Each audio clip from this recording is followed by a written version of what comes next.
Durante esta semana, en el país vecino, en Argentina, Alberto Fernández participó en una conmemoración de los 210 años de la Revolución de Mayo en la Casa Rosada e invitó a dos conocidos cantantes para homenajear a los trabajadores de la salud.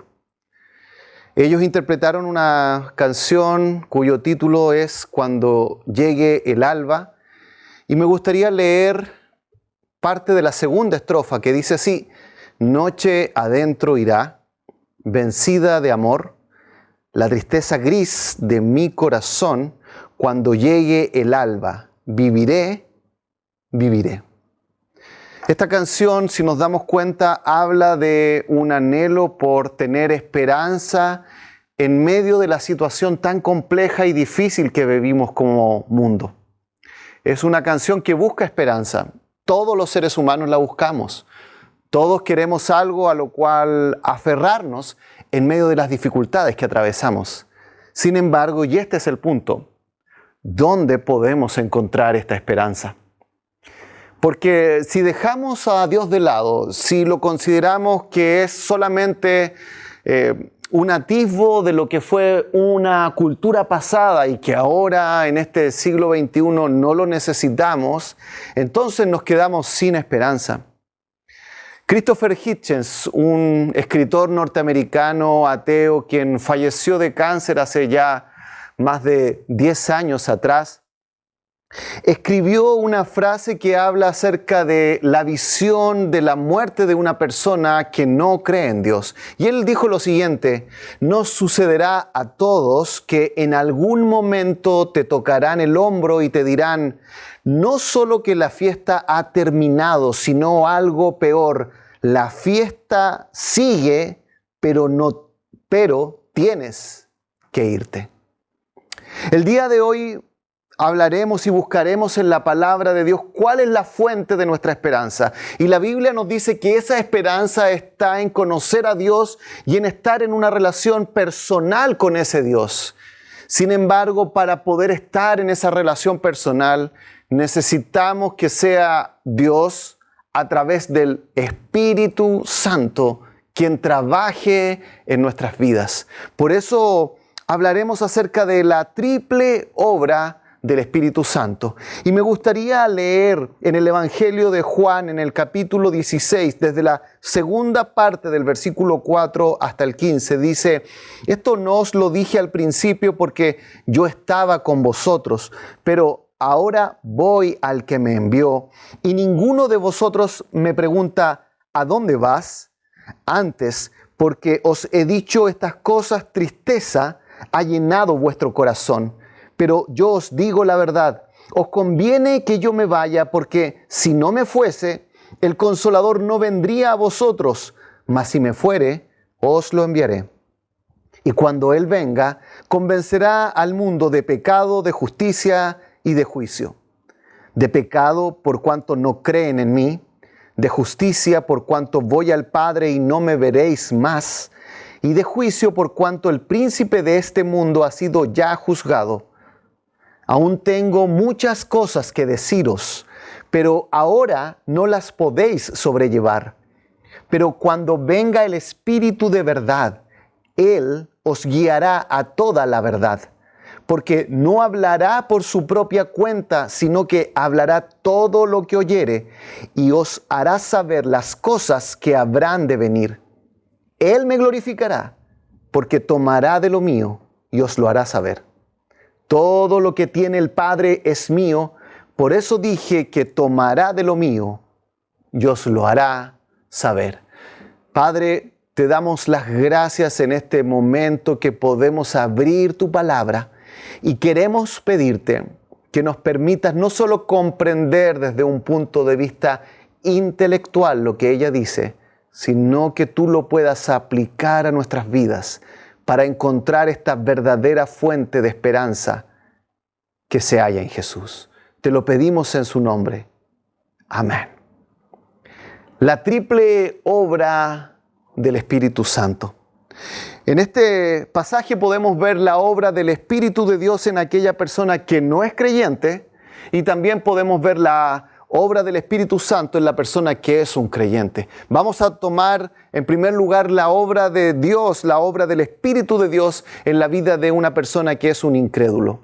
Y podemos darnos cuenta en este pasaje que el Señor le está, se está percatando de cómo ellos han recibido la palabra que Él les ha hablado. En este mensaje de intimidad que se dio parte en el aposento alto y esta parte que quizás estuvo ahí o quizás cuando ya habían salido de ese lugar, pero aún así un lugar y un momento de intimidad, el Señor se está dando cuenta de cómo están asimilando estas palabras. Y la verdad es que el ánimo no era el mejor. En el capítulo 15, versículo 18, leemos esto: si el mundo os aborrece, sabed que a mí me ha aborrecido antes que a vosotros. Si fuerais del mundo, el mundo amaría lo suyo, pero porque no sois del mundo, antes yo os elegí del mundo, por eso el mundo os aborrece. El Señor Jesucristo se está percatando en este momento que existe en los discípulos un silencio incómodo, una profunda tristeza y una pregunta que ni siquiera ellos se atrevían a formular oralmente.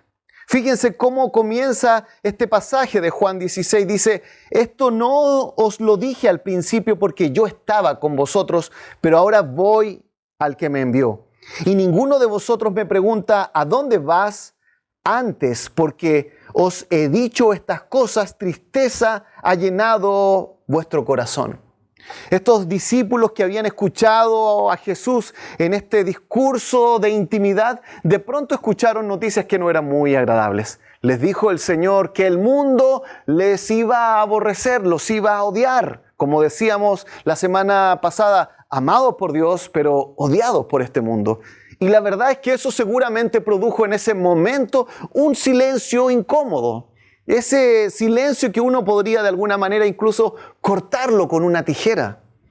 Nadie hablaba, ni siquiera Pedro, ese hombre que estaba siempre impulsivo, tratando de decir algo y llenar el vacío. Nadie se atrevía a decir ninguna cosa. Y en esa ocasión el Señor se percató de las emociones que estaban en ellos. Porque os he dicho estas cosas, de que el mundo les iba a aborrecer. Tristeza ha llenado vuestro corazón. Versículo 6. De tal manera que en sus mentes se empezó a formular esta pregunta y ellos empezaron a pensar dentro de sí, empezaron a tratar de imaginar qué sería estar sin Jesús. Jesús se va y no solamente se va, sino que además nos está diciendo que el mundo en el cual nosotros nos encontramos nos va a odiar. ¿De qué manera nosotros podemos quedarnos en esta tierra y hacer frente a lo que Él quiere que nosotros hagamos?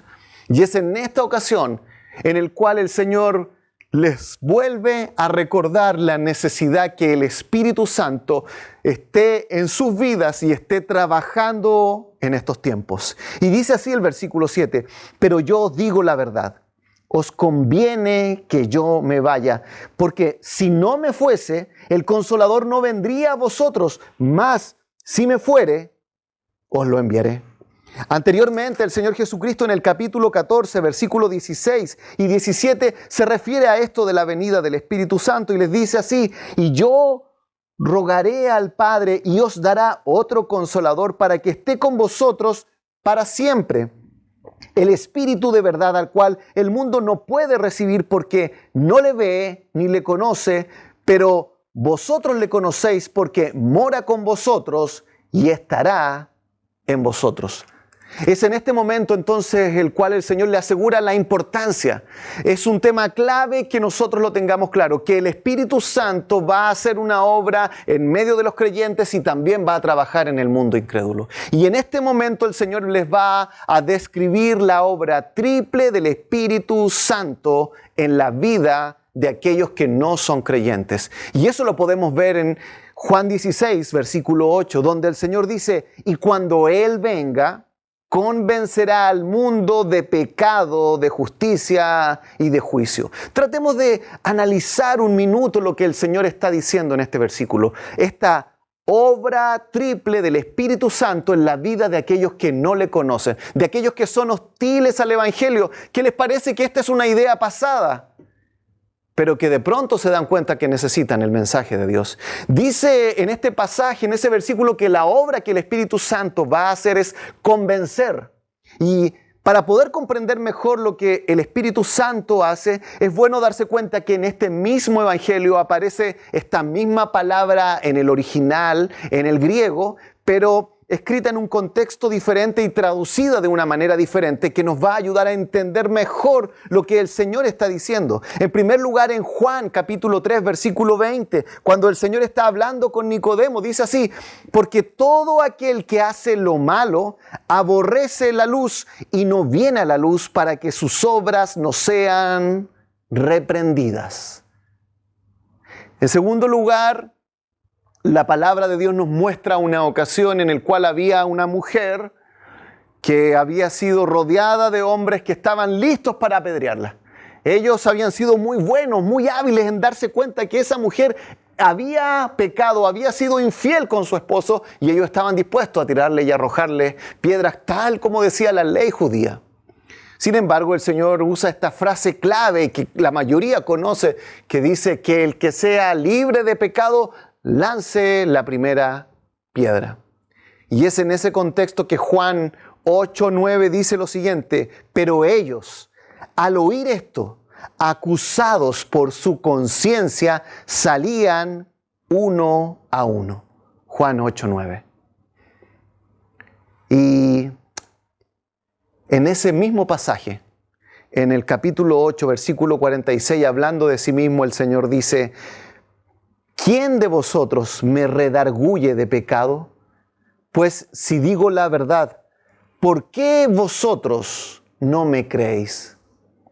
De tal manera que podríamos decir que la obra del Espíritu Santo consiste en reprender a las personas acerca de su forma de vida, en acusar sus conciencias y argumentar acerca de la manera que hemos vivido lejos de Dios. El Espíritu Santo reprende nuestras obras, acusa nuestra conciencia y argumenta acerca de nuestras propias fallas delante de Dios. Eso es lo que está diciendo el versículo 8 de Juan, capítulo 16. Y cuando Él venga, convencerá, y aquí dice a quién va a convencer: al mundo. Es la obra del Espíritu Santo en aquellos que no le conocen. Convence al mundo. Otra traducción que nos puede ayudar a entender esto lo tiene la Biblia Nueva Versión Internacional, que dice así: y cuando Él venga, convencerá al mundo de su error en cuanto al pecado, a la justicia y al juicio. Mi querido amigo, el cristianismo no se puede basar en los argumentos que nosotros podemos dar. No se puede basar en que un pastor quizás tenga una capacidad de oratoria buena y que de alguna manera pueda argumentar y convencer a algunas personas. Eso es algo positivo y digamos algo loable, pero el cristianismo no puede fundarse en eso. Lo que la palabra de Dios nos dice es que el evangelio y la aceptación del mensaje de Dios tiene que ver con la obra del Espíritu Santo en la vida de las personas. Él va a convencer. Por eso la Biblia describe que luego de la resurrección de Jesucristo, en el día de Pentecostés habían solo 120 seguidores que habían seguido ese mensaje, pero al terminar ese día habían sido 3,000 por la obra del Espíritu Santo. Y en Hechos capítulo 4, versículo 8, se nos describe cómo pudo Pedro y Juan enfrentar la oposición que había en ese momento. Dice el versículo 8: entonces Pedro, lleno del Espíritu Santo, les dijo: gobernantes del pueblo y ancianos de Israel. Ahí empezó a ser un testigo de Cristo, porque sabía que era el Espíritu de Dios el que estaba obrando en su vida. De tal manera que podríamos decir, y esto es lo que nos describe este versículo 8, que el Espíritu Santo es un abogado, pero como un fiscal, un fiscal que se encarga de hacer notar a aquel demandado que es culpable. Esa es la obra que el Espíritu Santo va a hacer en las personas. Y fijémonos ahora en cada una de estas partes de la obra triple del Espíritu Santo. En primer lugar, el versículo 9 nos dice lo primero: de pecado, por cuanto no creen en mí. De pecado, por cuanto no creen en mí.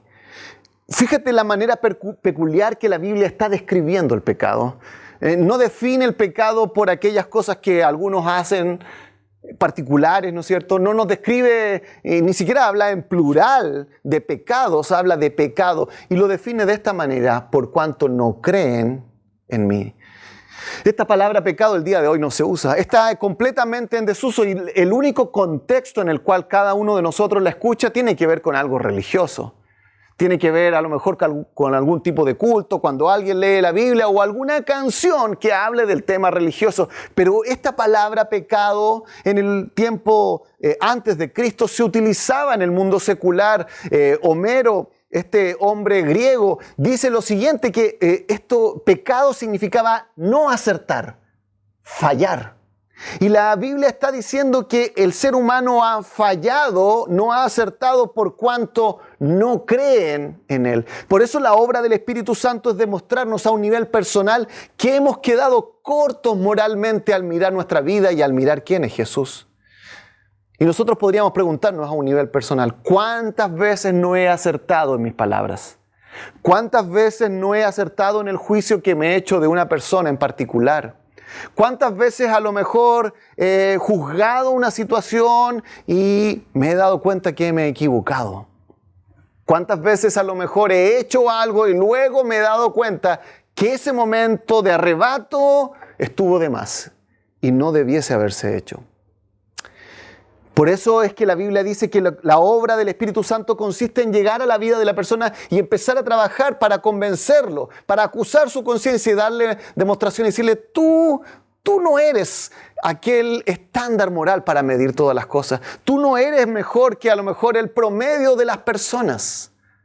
La obra del Espíritu Santo consiste en convencer al mundo de pecado. Pero en segundo lugar, dice este pasaje, que la obra del Espíritu Santo consiste en convencer al mundo del error de la visión de la justicia. Versículo 10 dice: de justicia, por cuanto voy al Padre y no me veréis más. La obra del Espíritu Santo consiste en convencer al mundo de su falsa percepción de justicia. Mi amigo, vivimos en un tiempo en el cual el concepto de justicia está en crisis. Un filósofo norteamericano de la Universidad de Harvard, Michael Sandel, ha escrito un libro llamado La Justicia, en el cual señala que este concepto que se utiliza muchas veces cuando leemos los periódicos, vemos los noticieros, en realidad no puede y nunca ha tenido una sola definición y las personas lo utilizan de manera diferente en distintos contextos. Por lo tanto, si nos estamos refiriendo a cosas diferentes, es muy difícil que logremos llegar a un acuerdo cuando estamos hablando de la justicia. La justicia está en crisis. La justicia está en crisis y lo hemos visto estos días en Estados Unidos con el fallecimiento de George Floyd, un norteamericano muerto en manos de la justicia. Eso obviamente despierta la indignidad, la rabia de las personas al ver a alguien que murió en una situación que no debiese haber ocurrido. Pero mi amigo, creo que en parte no nos damos cuenta que en este mundo jamás lograremos tener una justicia plena. Porque de alguna manera nuestra manera de percibir los hechos es completamente limitada.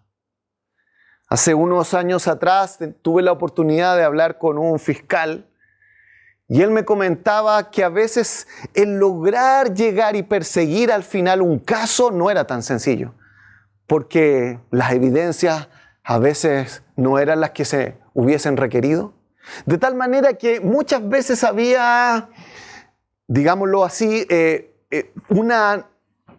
una poca claridad respecto a lo que realmente estaba sucediendo en ese caso.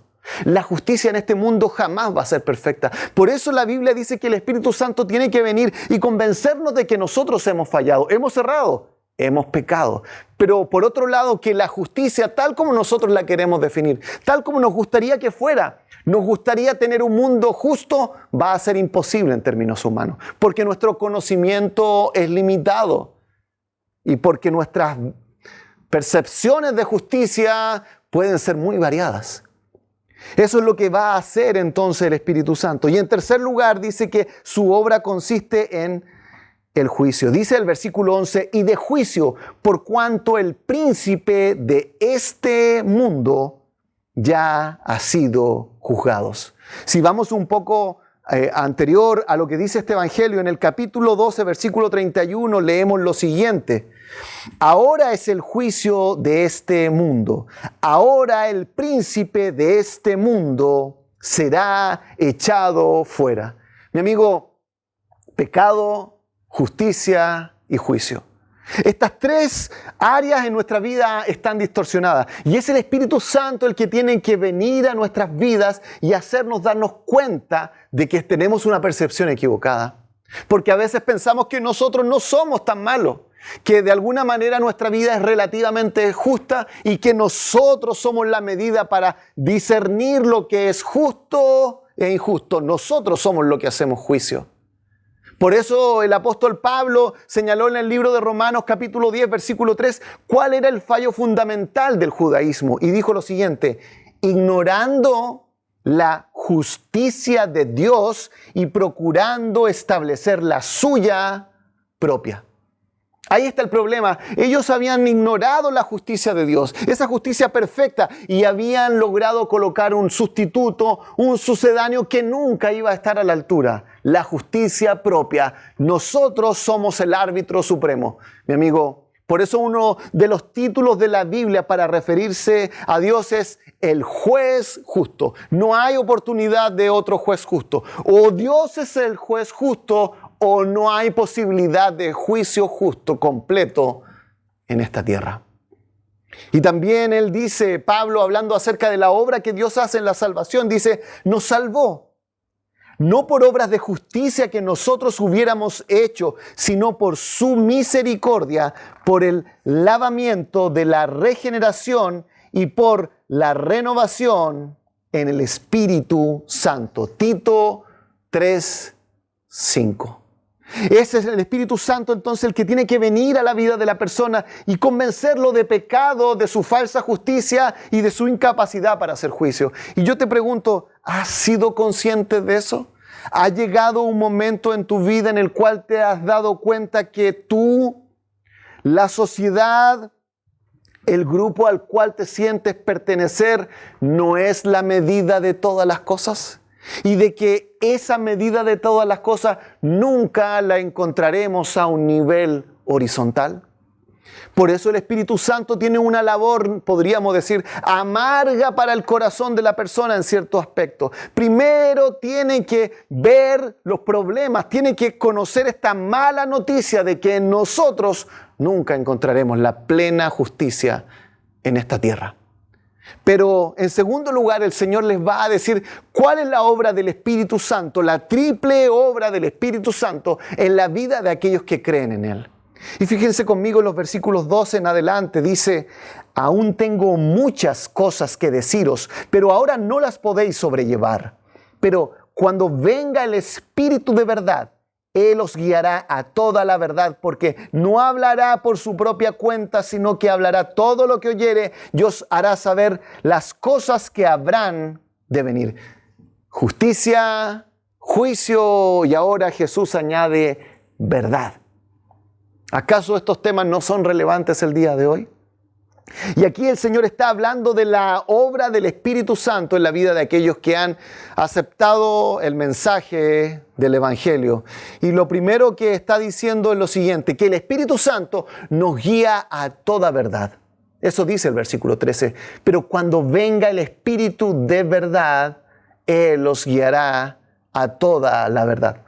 Mi amigo, vivimos una época en la cual tenemos mucha información, pero no tenemos certeza.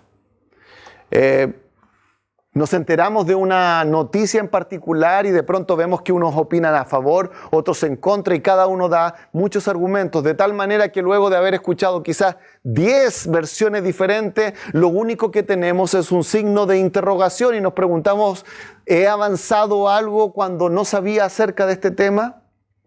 Tenemos mucha información y tenemos poca certeza. Pero el Señor está diciendo que desde un punto de vista espiritual, una de las obras que iba a hacer el Espíritu Santo es llevarnos a la verdad. Porque el Evangelio no se trata de creer algo por creerlo. No se trata de plantar el pie sobre arenas movedizas, sino que se trata de colocarse en un lugar firme. Y esto se refiere acá a la verdad. Y el Espíritu Santo va a guiar a la verdadera verdad espiritual. El Señor Jesucristo señaló antes que la verdadera adoración al Padre es en espíritu y en verdad. La verdad es importante, por lo cual el Espíritu Santo nos ayuda para tener una percepción correcta de quién es Dios, de qué es lo que pasa y lo que está malo con nuestro mundo y de quiénes somos nosotros. Pero en segundo lugar, el Espíritu Santo habla lo que oye de Dios. Dice el mismo versículo 13, pero cuando venga el Espíritu de verdad, Él os guiará a toda la verdad, porque no hablará por su propia cuenta, sino que hablará todo lo que oyere y os hará saber las cosas que habrán de venir. No podemos dar cuenta de lo que está diciendo acá el Señor. La obra del Espíritu Santo está perfectamente conectada con Jesucristo y está perfectamente conectada con Dios el Padre. No están trabajando por separado. La verdad es importante y el trabajo de toda la Trinidad en conjunto es importante. No trabajan en contradicción, no trabajan cada uno buscando su propio beneficio, sino que hay en este caso una causa común. Por eso, los antiguos cristianos, por ejemplo, el teólogo Jonathan Edwards, señalaba que la verdadera predicación, el verdadero mensaje del Evangelio debía llevar luz y calor. Luz para ver claramente nuestra vida a través de la palabra de Dios, poder tener luz para caminar por esta vida, saber cómo dirigirnos, saber hacia dónde debemos ir y qué es aquello que debemos rechazar y dejar de lado en nuestras vidas. Pero también calor. Un corazón que sea entibiado por el Espíritu de Dios, de tal manera que la frialdad de nuestro mundo, de tal manera que los problemas que nos suceden, de tal manera que la adversidad no nos haga personas amargadas sin esperanza. La luz de la palabra y el calor del Espíritu trabajando en conjunto. Y eso es lo que nos está diciendo acá. El Espíritu Santo no hablará por su propia cuenta. No se trata de algo, una manipulación emocional, sino que hablará todo lo que oyere de Jesucristo, todo lo que oyere del Padre, y os hará saber las cosas que habrán de venir. Y en tercer lugar, la obra del Espíritu Santo en el creyente tiene que ver con honrar y exaltar a la persona de Jesús. No hay verdadera espiritualidad sin colocar a Jesús en el centro. Dice el versículo 14 y 15, Él me glorificará porque tomará de lo mío y os lo hará saber. Todo lo que tiene el Padre es mío, por eso dije que tomará de lo mío y os lo hará saber. Esta verdadera espiritualidad se centra en Jesús. Mi querido amigo, si el Espíritu Santo trabaja en la persona que no es cristiana como un fiscal que acusa y convence de que esa persona es culpable, maravillosamente acá tenemos al Espíritu Santo trabajando como un abogado defensor que nos guía a la verdad de Dios, nos dice todo lo que Dios quiere que sepamos y por otro lado nos dice, miren, apunten, coloquen su mirada hacia Jesús. El Espíritu Santo actúa como un abogado defensor para aquellos que son creyentes, para aquellos que son hijos de Dios. Y esa obra del Espíritu Santo es la que el día de hoy necesitamos. Hace un par de días leí acerca de la vida de un hombre que tenía todo lo que este mundo ofrecía. Una celebridad musical con fans alrededor de él en todos los países del mundo. Sin embargo, a pesar de esa saciedad que brindaba el mundo, había algo dentro de él que le decía que aquí no estaba todo completo.